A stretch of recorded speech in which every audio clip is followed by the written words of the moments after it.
Hi, the Be More Hardeman Walking Podcast is on a field trip in Salt Lake City where my son moved this past summer. There is a Hardeman County connection because his first cross-country race in middle school was at the Bolivar City Park.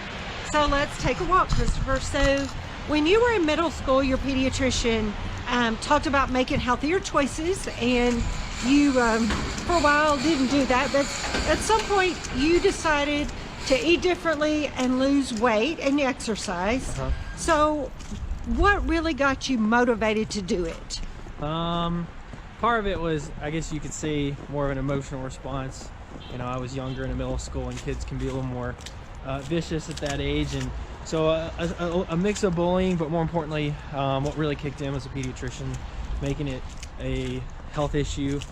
At that age, most kids really don't have a concern with how long they're going to live or anything like that, and you feel invincible. But when you hear your doctor start to bring up your health concerns, it kind of puts that in perspective and makes something like losing weight more of a concrete issue and one that you should focus on.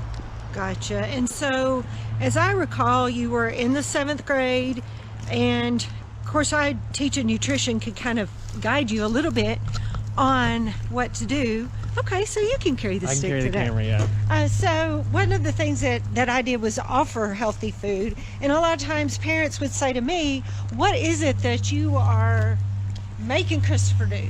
And I said, I can't make him do this. You got to want to do it. And so I remember you measured all your food to kind of get the calories. So you looked at your calories, and you did Dance Revolution for the PlayStation. Yeah. That was something you enjoyed. Did that make a difference? Yeah, no, it definitely did. I at the time I wasn't playing any sports. Really, I was playing a little tennis, but and I was really into video games, and that was something that it's right there in my room that I can more or less exercise with. And if you're trying to start out and you know how many calories you're eating, you know that one half of that equation, the in, but the out part is a lot of times more challenging for some people. But one thing that I don't know how accurate it was, but it would tell you how many calories you're burning. Right. So I could go, wow, well, I ate, I don't know, 1,500 calories today, and I need to burn 300 or 400, and then I could kind of track that. Again, I don't know how accurate it is, but it's still putting you in the right direction. It gave you perspective on it. Yeah, it gave me perspective, but it's a way to try and, again, take real steps and not just blindly walk into the direction where I'm losing weight, which again was something my doctor brought up. But you know, as a kid, you're getting bullied, you might want to do something about it. Sure. It's tough though. Was it easy to do those changes?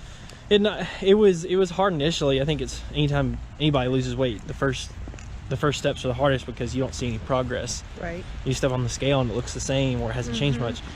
But a month or two in, you know, you really start to notice the changes. That's when you can really build momentum, because you're realizing the progress you've made, and so you go, oh wow, this is actually working. Sure. Yeah. So I remember you had probably lost maybe 15 or 16 pounds, and we went somewhere, we were playing tennis, or I was attempting to, and you were playing it, and you said, see how fast I'm running. Like a mile lap or something, and you did it in 7 minutes. Oh, yeah, I remember that, yeah.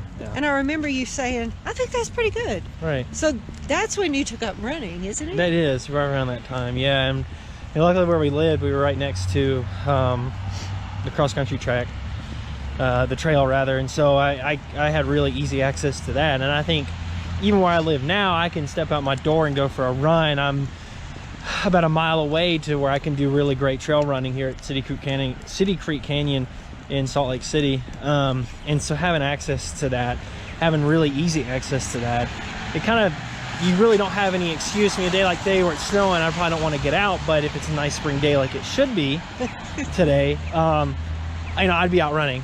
I would run over to City Creek Canyon and run up those trails. And so yeah, I think having access to where I lived, or I mean where the trail was from where we lived, was huge. So that helped a lot. And then yeah, I just kept running, and it's something I've continued to do today. Yeah, and I think you just like you said, you got motivated because it became easier to do, Right. and then it became a habit. Right. Then it became a habit, and once it kind of becomes a habit, and I've spoken with other people about this that took up running. It's something where you crave it, and I don't think it has to be running itself. I think any sort of exercise, once you make it a habit, your day doesn't feel complete without it. Right. There's a mental aspect to it that you feel like something's missing from your day. Sure. So it's really just building that habit. And again, like I said, the first couple of steps are the hardest, but after that, and you start to see progress, and it gets easier as well. Right. Then, if you can just maintain that, it's I think a vital part of anyone's life, anyone's healthy life. Sure.